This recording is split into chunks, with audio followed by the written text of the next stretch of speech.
Ny mofinaina isan'andro atolotry ny mpitandrina rakotina valina maoly.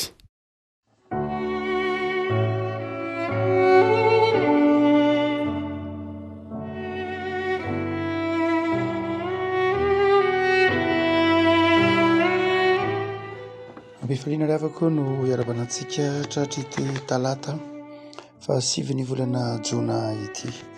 Ny mofinaina izay voalahatra ao antsika dia ny filasan-tsaramasina araka ny Matio toko faharoapolo andininy faharoapolo ka hatramin'ny fahatelo amby roapolo. Matio toko faharoapolo andininy faharoapolo ka hatramin'ny fahatelo amby roapolo. Vakitsika amin'ny anaran'i Jesoa. Ary tamin'izany dia nanatona an'i Jesoa ireny zanak' Zebedio mba mijanona ny lahy, dia niankohoka ka nangataka zavatra taminy, ary hoy izy taminy: inona no irianao?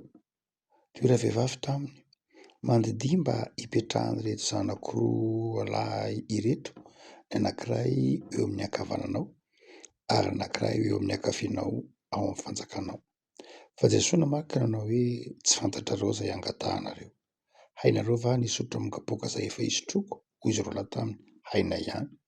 Hoy kosa izy taminy: hisotro amin'ny kapoakako tokoa ianareo, fa nipetraka eo an-tanako ankavanana sy eo an-tanako ankavia dia tsy ahy no hanome izany fa izay nanamboaran'ilay izany no omena.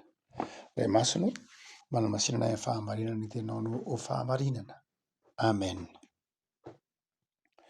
Isan'ny miverimberina ao amin'ny soratra masina ny avako ny hoe toetra an'Andriamanitra ahafantarantsika azy, toetra an'Andriamanitra mahiazy an'Andriamanitra, Andriamanitra mpanome, Andriamanitra mamaly vavaka, Andriamanitra mihaino.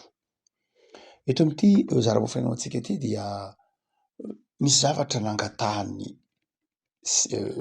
reniny zanak' Zebedio, izany hoe Jakoba sy Jaona ary Salome reniny, nangataka tamin'i Jesoa, niankohoka mihitsy tamin'i Jesoa.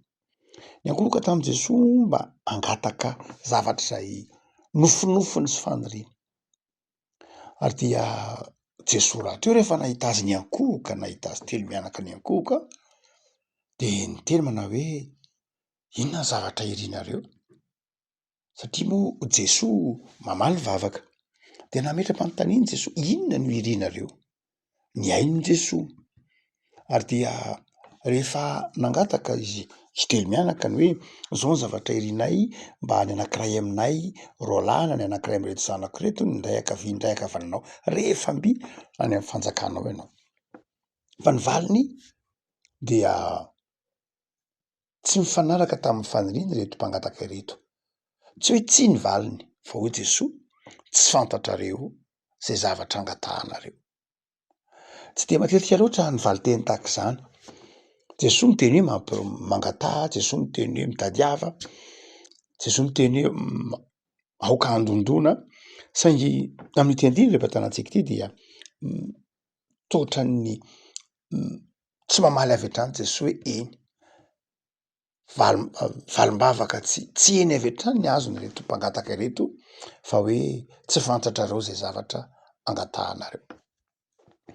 Rehavako roviana isika no itenena ny Tompo, roviana isika no mangataka zavatra ka itenena ny Tompo hoe tsy fantatritsika ny zavatra angatahantsika. Mety mpitranga amintsika ve izany itenena ny Tompo izany? Sao dia izany no mahatonga antsika tsy mahazo valim-bavaka, araka ny tenin'i Jakoba manao hoe: mangataka ianareo fa tsy mahazo nareo. Sao dia izany no mahatonga antsika tsy mahazo valim-bavaka, sao dia tsy fantatritsika ny zavatra angatahantsika. Roviana isika no atao hoe ataon'ny Tompo hoe tsy mahafantatra ny zavatra angatahantsika. Roviantsika no tononon'ny Tompo tenenany manao hoe tsy fantatrareo izay zavatra angatahanareo, tsy anjarako ny manome an'izany. Nefa Jesoa mpamaly vavaka, angasay azonareo izay tianareo dia angatao, fa omeny ny ray anareo izany rehefa angatahanareo amin'ny lalako. Fa maninona Jesoa eto no tonga dia mahitsy mihitsy miteny amin'ireto telo mianaka ireto manao hoe tena tsy fantatrareo izay zavatra angatahanareo, ary tsy anjarako mihitsy ara ny manome an'izany zavatra izany. Toa ka mijery ilay nitohiny tantara ao isika dia amin'ity Matio toko faharoapolo ity dia resaka fahajambana no ny fahagagana ataon'i Jesoa io, mifamatotra tsara amin'ity perikôpa ito aloha ity, resaka fahajambana. Misy fotoana zany tena jamba ka tsy mahafantatra, tsy mahita ny sitrapon'Andriamanitra tahaka ireto jamba atao jeriko ireto, isika mifangatahan-javatra amin'Andriamanitra. Fa toa ka mijery azy sika, inona lay tsy fantatra? Dia zavatra anankiroa mazava tsara no japany. Voalohany de izao: tsy fantatsika ny zavatra angatahantsika, nataon'ny Tompo hoe tsy tena mitombina ny zavatra angatahantsika, tsy azotsika ny zavatra tena mahasoa atsika, tsy azotsika ny maika. De ny voalohany de zao: mbola vanim-potoana fiasany zao. Amin'ny fotoana zay marina loatra fa zon'reto olona reto ny mangataka tamin'i Jesoa, zon'le reniny zany nangataka teto amin'ny Matthieu, de ny renin'izy roa lahy sy Salome no nangataka. Zon'ny reny ara-didin'ny reny mihitsy tokoa ny mieritreritra zay mba hahasoa ny taranany. Raha reny tsy manao zany de hafahafa be mihitsy. Ny reny rehetra de mieritreritra zay mba hahasoa ny taranany, mba mieritreritra zay mba ilamina ny taranany, mieritreritra zay mba ahatafita ny taranany. Ary de tsy ny salasala mihitsy ty reny ty, modely izy am'zay lafin-javatra zay. Mieritreritra amin'ny hoe nahoana kosa moa ny zanako no tsy hanana zo eo ankavia sy ankavanan'izay tso. Fantatro zao fa Jesoa ho any an-danitra, zanak'Andriamanitra, aleo aho mba hangataka. Tsy ny salasala mihitsy lay reny. Mba aleo ndray mba eo ankavianao, ndray mba ao ankavananao. Reny mieritreritra zay hasoa ny zanany. Saingy zao ny valitenin'i Jesoa hoe tsy fantatra zany. Inona no tsy fantatra? Satria tsy mbola fotoana fizarana seza. Inona ny hoe tsy fizarana seza? Mbola etỳ an-tany fiadiana isika. Zay mahatonga ny Tompo ny teny hoe Andriamanitra ray ihany ny mahafantatra hoe iza no eo ankavia sy ankavanan'i Jesoa. Tsy fantatra mialoha zany toerana zany. Raha fantatra mialoha zany toerana zany de zao: fantatra mialoha zany ny fitsarana. Efa fantatra mialoha zany ny fitsarana, rehefa fantatra mialoha zany izay tsy voavonjy sy izay ho voavonjy. Fa mbola samy eto an-tany fiadiana avokoa isika rehetra. Andriamanitra de Andriamanitra marina. Noho zany dia mamela ny olona rehetra hiatrika ny asa fanompony andavanandro. Ka rehefa rahatrizay miverina Jesoa eny amin'ny rahoany lanitra, mandeha ny fitsaran'Andriamanitra, zay vao fantatra hoe ianona ny eo ankavian'i Jesoa na ianona ny eo ankavanan'i Jesoa. Andriamanitra no mandanja ny asan'ny olona. Ka tsy voatery ho Jaona na i Jakoba ny eo ankavia sy ankavanan'i Jesoa, fa mety ho Petera, mety tsy ho Petera fa mety ho Rasalama Martiora, mety tsy ho Rasalama Martiora fa mety ho Saint Augustin. Zany hoe mbola samy eo an-tany fiadiana. Ka tsy mbola fotoana fizarana seza zao, fa fotoana filofosana amin'ny asa fanompona. Zany akory tsy milaza hoe tsy mikendry ny tsara any amin'ny fanjakan'Andriamanitra ny olona, fa tsy mbola fizarana dividende nareo raha am'izay mety azahoanareo amintsika miteny andavanandro azy. Tsy mbola fotoana fizarana ny lokany any an-danitra. Marina loatra fa itsika rehetra te ho any an-danitra, ary mino fa ho amin'ny fanjakan'Andriamanitra, iona amin'Andriamanitra. Fa misy lafin-javatra sasany izay rehefa tena tonga ny fiafaran'izao tontolo zao vao mandray ny toerana tena noman'ny Tompo ho antsika tokoa isika. Noho zany dia ny tian'ny Tompo atao eto de zao: tsy hoe mandany fangatahan'izy roa lahy akory Jesoa, tsy nanao tsiny fangatahan'izy roa lahy izy, fa mety izy roa lahy tokoa ny eo ankavia sy ankavanan'i Jesoa.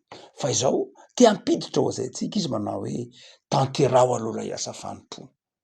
Move tena vitanao lay asa fanompona, move tena hiaritra am'le asa fanompona ianao. Zay no nahatonga an'i Jesoa ny teny manao hoe move nareo hisotro amin'ny kapoaka zay hosotroko. De mbola tsy nahazo ihany izy roa lahy, satria mbola teny hoe hisotro am'le kapoaka zay. Le kapoaka neritreretin'izy roa lahy io de le kapoakan'ny fisaorana amin'ny Eukaristia. Kanefa tsy iny no tian'i Jesoa tenenina. Fa eny e, Jesoa eny e, tsy te hiady hevitra, eny e, hisotro amin'iny ihany tokoa nareo. Fa lay kapoaka tian'i Jesoa tenenina de lay fahoriana entiny amin'ny hazo-fijaliana, lay fangiry-firiana, lay fanenjehana, lay fahafatesana amin'ny hazo-fijaliana, lay kapoka, lay latsa, lay tsilo. Zany lay hoe hisotro amin'ny kapoaka zay hosotroko va ianareo. Zany hoe move ianareo, vonona hiatrika ny avesatry ny fanompona. tsy le toeram-boninahitra ny mamaika fa zao azonareo ve fa itoeram-boninahitra zay irinareo fantatrio de zao move zakanareo ny asa fanompona, move vitanareo ny fanetretena, move vitanareo ny fanavoana tena. Afaka malala ny teny Matio tenenina am'ty tantara notsongainy ity de zao tsy takatritsika ndraindray ny zavatra angatahantsika. Inona ny tsy atakaratsika azy? Satria tsika mikendry ny zavatra mahafinaritra atsika. Satria tsika mikendry ny zavatra mahafinaritra atsika fa tsy mikendry ny zavatra tena andrasana amitsika. Ndraindray ny mahafinaritra nataontsika lasa alohan'ny mahasoa ny hafa. Mahafinaritra atsika nataontsika lasa alohan'ny mahasoa ny hafa. Tsy fantaritsika ny zavatra angatahantsika rehefa tsy haitsika mipetraka amin'ny toerana zay ametrahany tompo atsika hoe manompo sika, miaritra isika, miasa isika. Tsy fantatsika ny zavatra angatahantsika rehefa ohatra ka ny tenatsika no hitatsika aloha. Afaka malala am'tetiny masiny ty ara de aseho an'ny tompo amitsika fa fitany aty atany fiadintsika zao, atany fanatanterahana asa fanompona ararao ty izay fotoana izay. Ny toerana omanin'ny tompo anao ihany fa mahareta aloha amin'ny fanompona, mivonona aloha hanapaharetana amin'ny zavatsarotra araka ny tenin'ny tompo anao hoe izay rehetra manaraka ka tsy mitondra ny hazo fijaliana de tsy azo ekena ho mpianatro izy. Noho zany mivonona hitondra ny hazo fijaliana. Fa ny faharoa zay aseho antediny tsotra masina ity, tsy fantatsika zavatra angatahantsika de zao reto izy telo mirahalahy, izy telo mianaka ireto rehefa nangataka tamin'ny an' Jesoa no indray ankavia indray ankavanana rehefa ny fanjakan'Andriamanitra dia tsy tena amin'ny lafiny hoe mahasoa miasa loatra, mahasoa lay asa fanompona fa te hiavaka kokoa, te ho ambony kokoa noho ny namany. Ary re mahatonga an'io any amin'ny filazantsara araka ny marika dia manao tsoakevitra Jesoa na manao fampianarana manatsoaka lesona Jesoa manao hoe zay te ho lehibe aminareo no aoka mpanompon'izy rehetra. Zany hoe tiany Jesoa ho takatra reto mpangataka ireto fa zany mpianatry ny tompo zany de manana ny fanahin'ny fanompona. Tsy mangata-javatra mba ho ambony noho ny hafa fa mangata-javatra mba ahasoa ny fitorian'ny filazantsara. Tsisy heviny mangata-javatra ny hoe za Andriamanitra mba ataovy ambony no rano na za mba ataovy ranona ataovy ambany noho za. Zany tsy toe-tsaina kristianina. Andriamanitra tsy fitaovana tsy ampiasaitsika mba entina hamalitsika faty sanatriany vava na entitsika ho fitaovana hoentintsika hanao tohatra fiakarana ny tenatsika.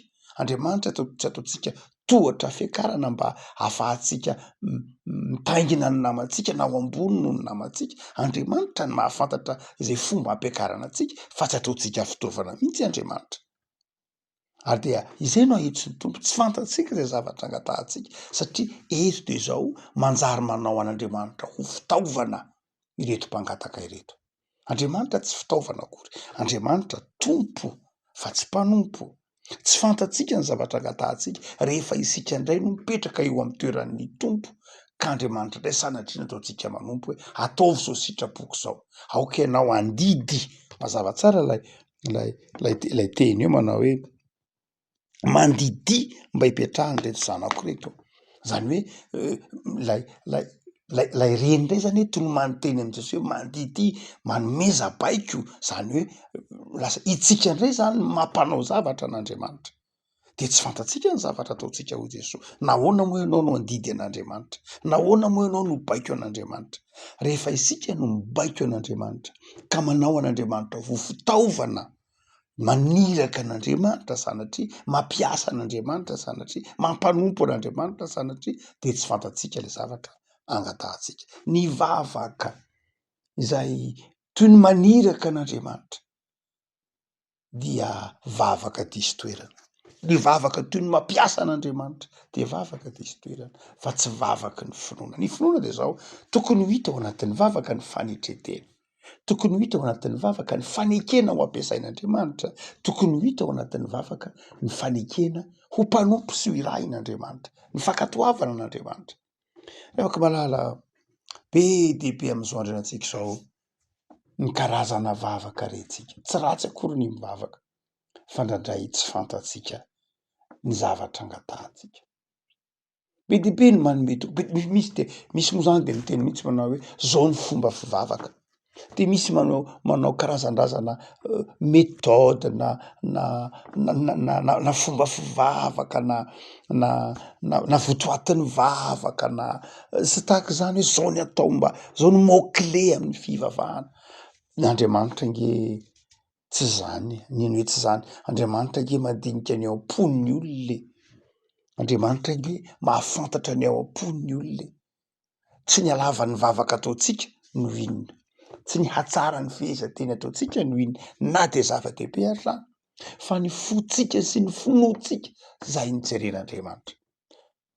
Ary zay tsy hitan'Andriamanitra teto amin'ireto mpangataka ireto, lay fanetretena, lay fankatoavana. Afaka malala engane ho tsapanao. Andriamanitra mihaino vavaka anao. Andriamanitra mandreny sentiny fonao. Fa Andriamanitra koa mandanja zay valim-bavaka sahazanao. Vavakisika. Tompo amin'soranao zay noho ny amin'ny soratra masina izay mampianatra anay hivavaka. Vavaka ao anatin'ny fanetretena, mivavaka ao anatin'ny fahatokiana sy ny finoananao. Mivavaka mahatsiaro fa zay mahasoa ny sitraponao, zay fantatrao fa mahasoa anay de inoanay faho aminao. De mivavaka izay tompo tay ny tontolo andronay anio.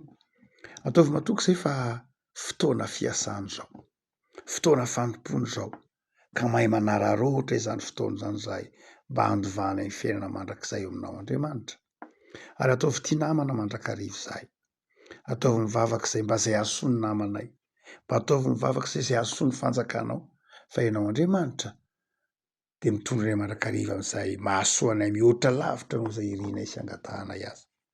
De meo anay ny fahasalamana heri-tanjaka ho entinay manompo anao. Vavaka izay tompo andro mpianatra manala bakalorea manompoka amin'ity andro ity.